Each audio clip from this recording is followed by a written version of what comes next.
Vamos a ver la histología del sistema urinario. El sistema urinario está compuesto por una serie de órganos, los cuales tienen la labor de producir y eliminar la orina. Cada uno de estos órganos tiene una función diferente, cuyo objetivo final es eliminar los productos tóxicos del metabolismo, así como regular la eliminación y absorción de líquidos del organismo. La orina es un líquido acuoso, transparente y amarillento de olor característico, secretado por los riñones y enviado al exterior por la uretra mediante la misión o el vaciamiento de la vejiga cuando está llena. El término orina proviene del latín urina y contiene un 95% de agua, un 3% de urea y un 2% de sales minerales. Los productos del metabolismo de la orina es la creatinina, el ácido úrico y el amonio. La orina normalmente tiene una coloración amarillenta clara. Cuando la orina se hace turbia, de aspecto espumosa y amarillenta, oscura, esto lo vemos en infecciones vías urinarias. Cuando se hace ambarina y escasa, lo podemos ver por una obstrucción o por problemas hepáticos. Cuando vemos sangre en la orina se le llama hematuria y lo podemos ver en litiasis renal. Y la coluria, que es el término que se utiliza cuando la orina tiene un color de aspecto Coca-Cola, que se ve también en trastornos hepáticos. Las pruebas urinarias son el examen de orina o uroanálisis, el urocultivo, cuyos resultados pueden salir en aproximadamente 48 horas y no especifica el tipo de bacteria que está produciendo la infección. La electroforesis de proteínas de orina, en la cual se determina el tipo de proteína que está presente, y en este caso la proteína de Bence-Johnson, la podemos, cuando está presente, es sugestivo de mieloma múltiple o microglobulinemia. La citología de orina, que es un estudio citológico en el cual se determinan si hay anormalidad celular o no en la vejiga o en cualquier vía urinaria. Aquí podemos ver las células normales en este frotis. Vemos los núcleos bien redonditos. Acá en esta célula escamosa con un citoplasma amplio. Sin embargo, acá vemos que hay un aumento de la relación núcleo-citoplasma y están hipercromáticos. Estas son células anormales. Con los compuestos anormales en la orina que se pueden identificar son la glucosuria, que se debe a la presencia de glucosa en la orina, principalmente en diabéticos; hematuria, que se debe a la presencia de sangre en la orina y puede deberse a una infección urinaria, litiasis o glomerulonefritis; o neoplasia maligna, sea de vejiga, riñón, uréter o próstata. La bacteriuria, que es la presencia de bacterias en la orina; y la proteinuria, que es la presencia de proteínas en la orina, y la podemos ver en alteraciones renales y diabéticas. Los componentes del sistema urinario son los riñones, los uréteres, la vejiga urinaria y la uretra. Los uréteres son las estructuras tubulares que conducen la orina desde los riñones hasta la vejiga. La vejiga es la estructura de almacenamiento de la orina y la uretra es la estructura tubular única que conduce la orina desde la vejiga al exterior del organismo. Los riñones son dos órganos retroperitoneales en aspecto de frijol situados a ambos lados de la columna vertebral en la pared posterior. Tiene una depresión llamada ilio y está cubierta por un tejido adiposo y un tejido fibroso llamado fascia de Gerota. Aquí podemos ver en este corte el tejido adiposo cubriendo el riñón y aquí el tejido fibroso que corresponde a la cápsula llamada fascia de Gerota. En el ilio, que es la estructura cóncava que vemos acá, por el cual da la entrada de lo que es los vasos sanguíneos, linfáticos y nervios. El uréter también perfora el riñón a través del ilio, y este segmento inicial va a estar dilatado en forma de embudo y es lo que se le va a conocer como pelvis renal. La extensión de grasa del ilio hacia la profundidad del riñón, que va a cubrir todo lo que es la pelvis renal, se le conoce como seno renal. Aquí vemos la arteria y la vena, y aquí vemos la porción dilatada de la pelvis renal, que la podemos ver acá en este corte ya del riñón. Esta porción dilatada corresponde a la pelvis renal. Vemos acá la cubierta que corresponde a la cápsula, fascia de Gerota. Esta superficie que vemos acá que corresponde a la corteza, y esta que tiene forma de pirámide que corresponde a la médula. Vemos la pelvis renal con sus cálices renales y el uréter. Acá vemos con mayor detalle la cápsula. Esta superficie que se ve granular corresponde a la corteza. Esos gránulos se debe a la presencia de los glomérulos corticales. Esto que vemos acá en un patrón piramidal corresponde a la médula. Esto que vemos acá es la pelvis renal, y el tejido graso que cubre todo esto acá corresponde al seno renal.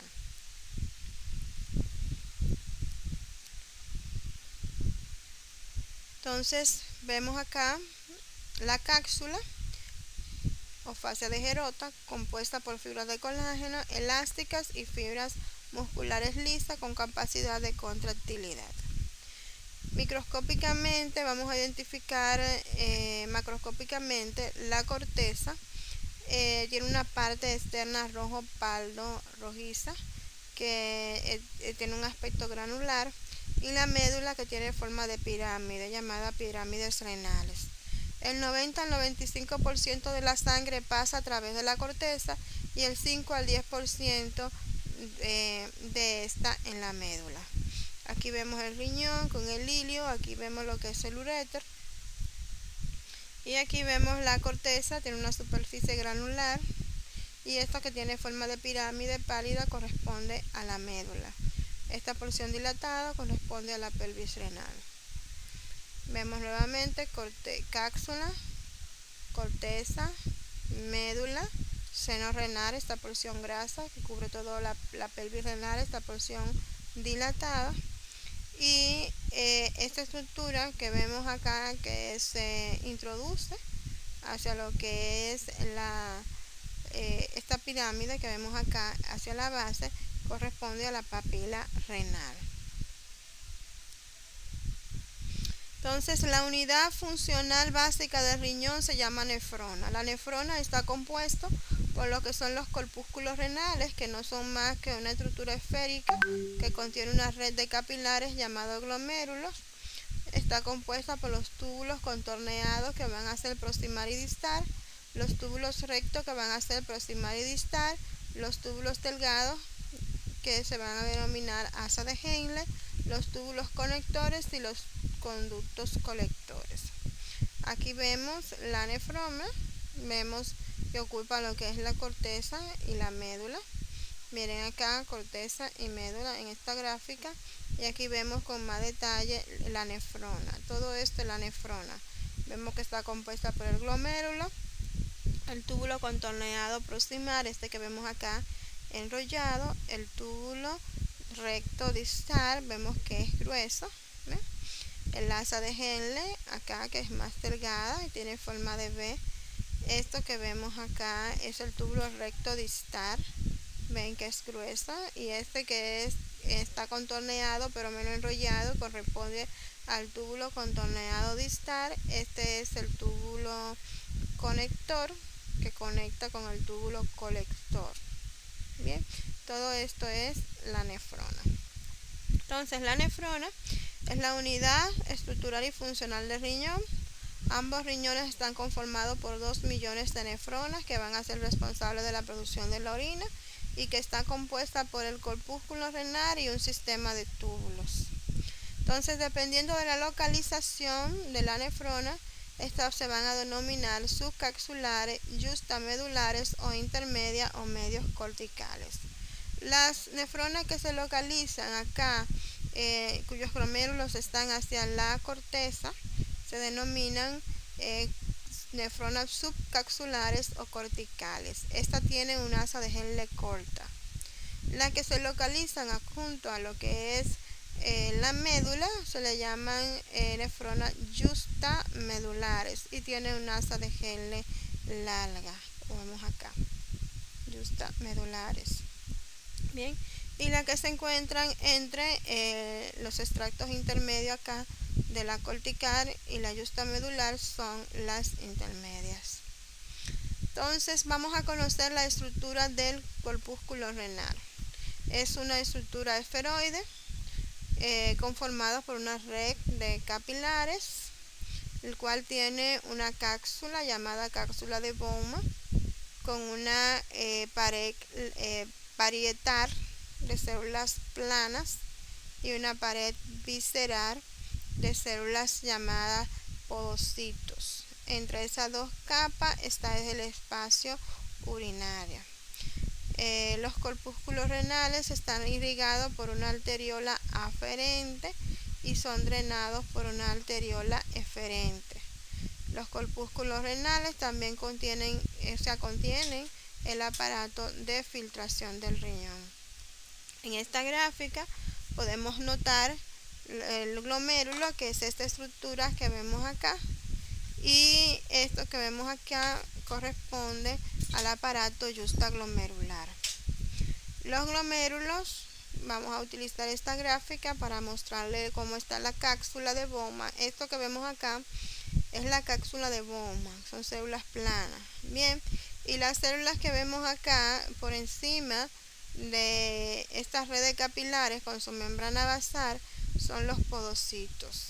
Esos podocitos tienen unas prolongaciones en forma de pie que sellan totalmente lo que es la membrana con los capilares e impiden que pasen lo que son las proteínas por encima de 40 Dalton hacia el espacio urinario. Esto que vemos acá es el espacio urinario. Entonces tenemos unas células de sostén, que son las que sostienen estas redes capilares, que son las células mesengiales intraglomerulares. Esto es lo que conforma el glomérulo. Bien, entonces esta parte que vemos acá es lo que es el aparato justaglomerular. Vemos acá que tiene lo que es una arteriola aferente y eferente, las células justaglomerulares que están alrededor de estos vasos.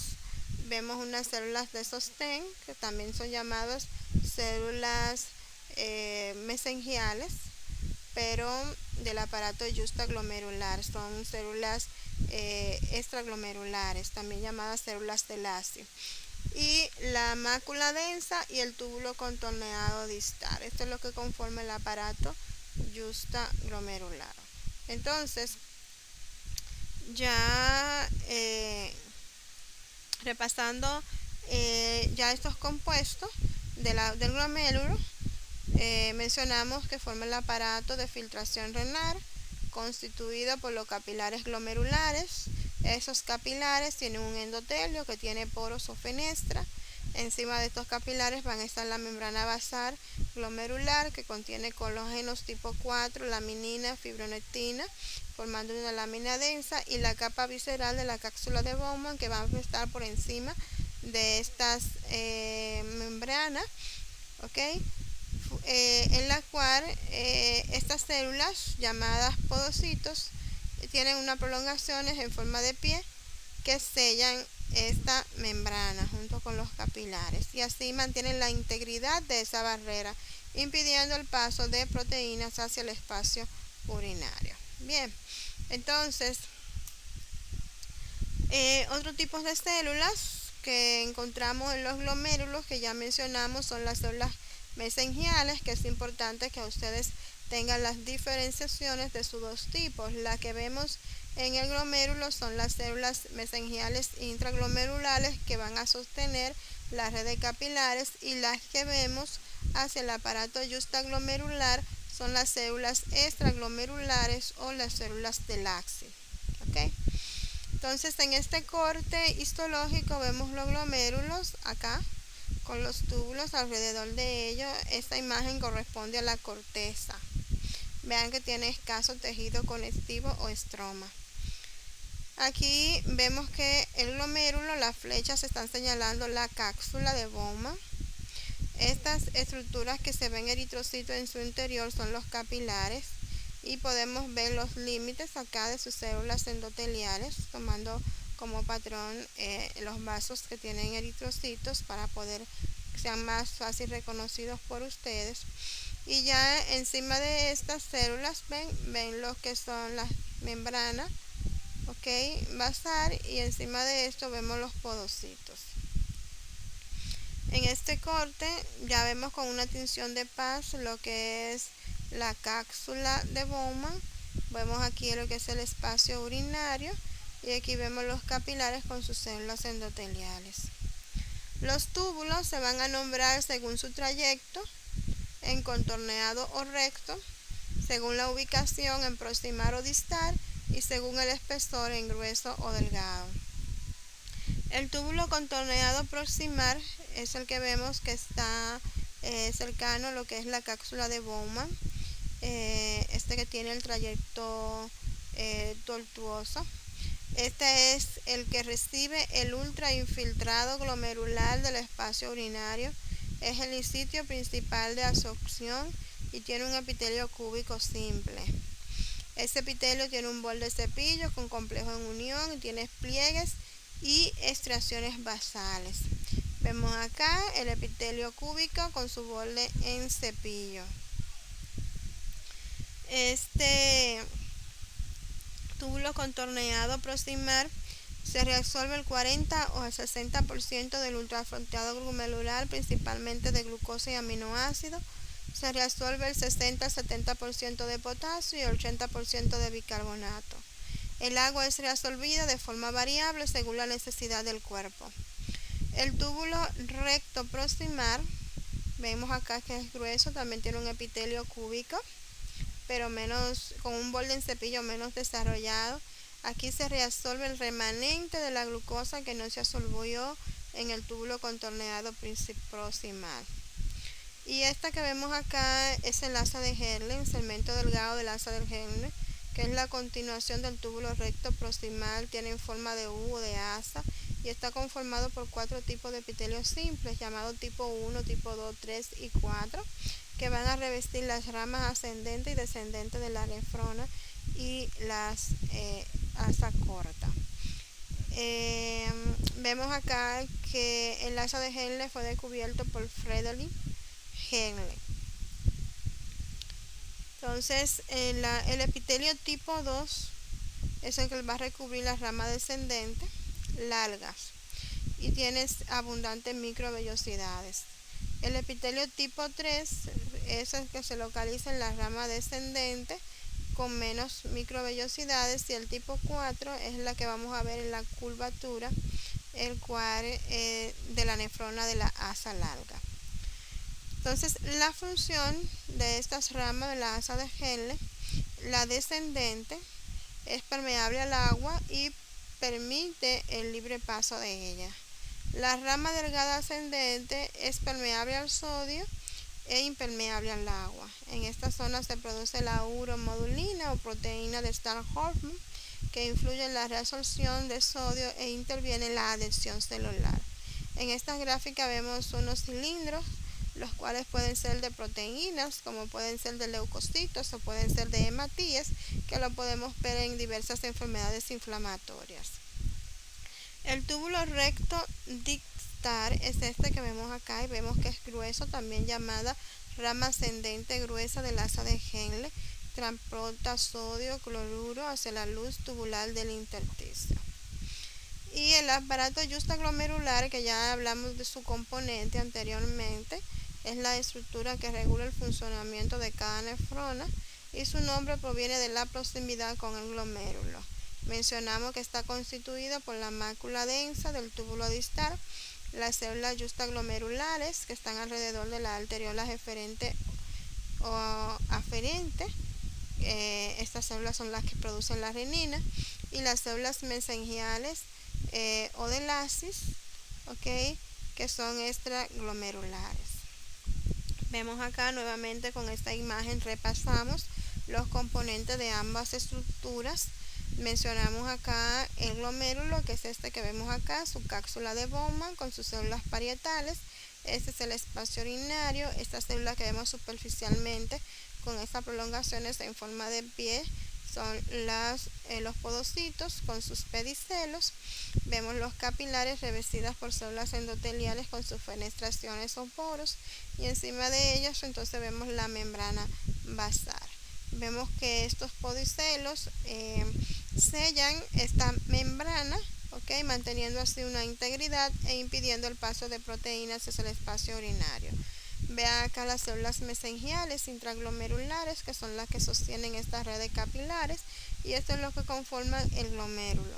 Ya esta parte que vemos acá, que está conformado por lo que son estos arteriolas aferentes y eferentes. Vemos las células justaglomerulares acá, la mácula densa, el túbulo contorneado distal y las células extraglomerulares o de Lacy es lo que conforma el aparato justaglomerular.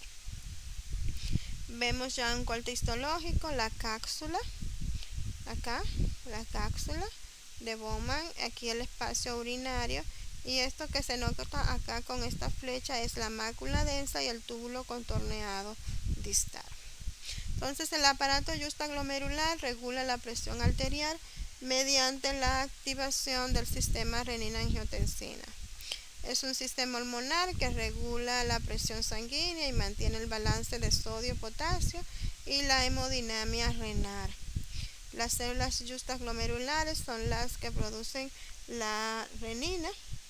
La renina va a convertir el angiotensinógeno, que es producido por el hígado, en angiotensina 1, y la enzima convertidora de angiotensina va a convertir la angiotensina 1 en angiotensina 2, el cual produce vasoconstricción y va a generar la liberación de la aldosterona desde lo que son las glándulas suprarrenales que están en el polo superior del riñón. Entonces esto va a estimular la absorción de sodio en los túbulos colectores distales, y este mecanismo va a aumentar el volumen de sangre, por lo tanto va a aumentar la presión arterial. El túbulo contorneado distal, que es este que vemos acá, es menos enrollado que el proximal. Está tapizado por células cúbicas que no tienen microvellosidades, o sea, no tienen borde en el cepillo. Es impermeable al agua, y aquí se da la reabsorción del sodio, de bicarbonato, de cloro y de amonio.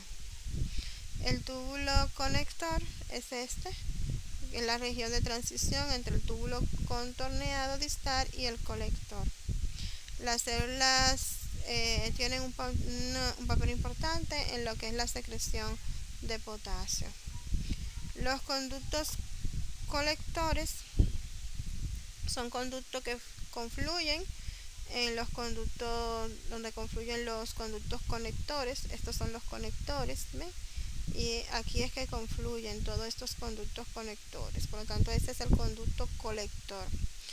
Los túbulos colectores tienen una porción cortical, como vemos acá, aquí en la corteza, y una porción medular que termina en el área cribosa. Miren esta área aquí que está perforada, que es la papila renal.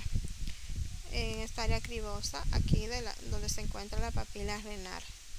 Los túbulos colectores, por estos túbulos colectores es que circula el filtrado glomerular, que posteriormente va a ser la orina. Tenemos dos tipos de células en los conductos colectores, que son las células claras o principales, que tienen una tinción pálida con pocas microvellosidades, y estas células son el blanco principal de la aldosterona. Están las células oscuras o intercalares, que tienen un citoplasma menos denso con abundante mitocondria y participan en la secreción de bicarbonato según las necesidades del organismo. Aquí vemos las células cúbicas que la conforman y las células claras. Vemos acá dos imágenes que corresponden a la corteza y a la médula. Si se fijan, en la corteza hay escaso estroma, por lo tanto Acá el estroma abarca un 7% y en la médula tenemos un 20% del estroma. Está compuesta por fibroblastos y macrófagos. En la médula renal vamos a ver lo que son los túbulos rectos, los túbulos conectores y la parte distal del conducto colector. Los túbulos rectos y los conductos colectores están acompañados de una porción vascular llamada vasos rectos que regulan la concentración de la orina. La nefrona y el túbulo conector conforman lo que es el túbulo urinífero. Aquí vemos la nefrona con sus glomérulos y su red de conductos. Vemos acá. Entonces, en la médula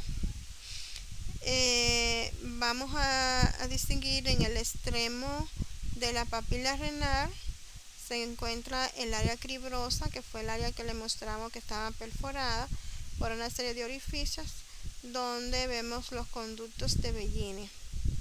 Estos van a confluir con las cálices menores, que van a corresponder a los segmentos ensanchados y se van a agrupar para formar las cálices mayores, y estos se van a continuar con la pelvis renal.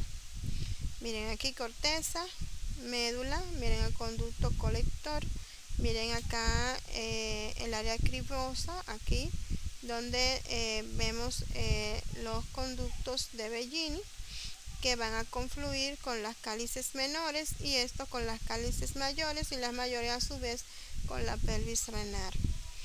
Repasamos aquí: cápsula, cápsula, corteza, donde se encuentran, tiene una superficie granular por la presencia de los glomérulos, la pirámide que corresponde a la médula, la pelvis renal, la porción dilatadas, el área grasa que cubre todo esto aquí, que corresponde al seno renal, las cálices aquí menores y mayores que confluyen acá, y esta porción que se invagina aquí corresponde a la papila renal. En esta zona acá va a estar lo que es la lámina cribosa, que es esta que vemos acá, donde pasan los conductos de Bellini. Ya dijimos que estos conductos de Bellini confluyen en lo que son las cálices menores, y las cálices menores confluyen y terminan de formar lo que es las cálices mayores, que ya confluyen acá en la pelvis renal. Entonces, en la médula renal vamos a ver que cada pirámide tiene una médula externa y una médula interna. La médula externa vamos a ver dos franjas, que es esta, miren acá, corteza y médula. Entonces aquí en esta pirámide distinguimos aquí una franja externa y una franja interna, aquí que es una médula cortical interna, y esta médula interna acá vemos acá lo que son las columnas, bien, que no son más que tejido cortical localizado dentro de la médula. Bien, entonces los lóbulos renales están formados por las pirámides. Cada lóbulo renal está formado por la pirámide renal y el tejido cortical de la base. Por lo tanto, se van a distinguir entre 8 y 18 lóbulos renales. El riñón, como órgano endocrino, tenemos acá lo que es la síntesis y la secreción de la eritropoyetina, que va a actuar a nivel de la médula ósea y regula la formación de eritrocitos en respuesta a la reducción de oxígeno. Las células justaglomerulares, que ya vimos que sintetiza y secreta lo que es la renina para controlar la presión arterial y el volumen sanguíneo. Y en el polo superior del canal riñón vamos a encontrar la fascia de Gerota, fascia renal, ¿verdad?, de Gerota, con las glándulas suprarrenal, la cual va a producir la aldosterona. Vemos la imagen acá del riñón en su polo superior, la glándula suprarrenal, y al corte de esta glándula suprarrenal distinguimos una corteza y una médula. Vemos acá las glándulas suprarrenales normales, y al corte, corteza y médula.